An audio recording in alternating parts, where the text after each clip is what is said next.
Are there any things I mean, we talked about some things that came over from the House. Are there any things that weren't in the House bill that the Senate feels strongly about that they might want to put in, things that we haven't talked about so far?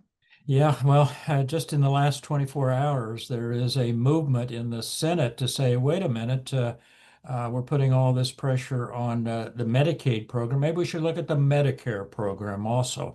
And so I think there is some, and now realizing the president said Medicare is off the table. We know that's true, that he said that, but that doesn't mean that the Senate isn't looking for ways to find if you define it as waste, fraud, and abuse, maybe there are some savings to be achieved in the Medicare program, not the Medicaid program, the Medicare program. And particularly what's being focused on right now in the Senate, as it's early discussions, but changes to and modifications in the Medicare Advantage program.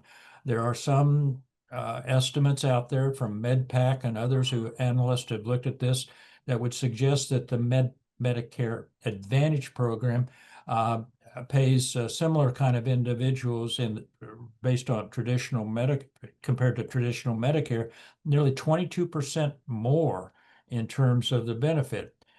That's not the way the Medicare Advantage program was supposed to work. And in fact, as you know, as you said, I spent a long time on the Senate, and when it passed back early on, Medicare Choice, I think we called it at that time, it was to bring the private sector into the Medicare program, but it was to create competition such that the cost of the program would go down. But that's not the case, and today.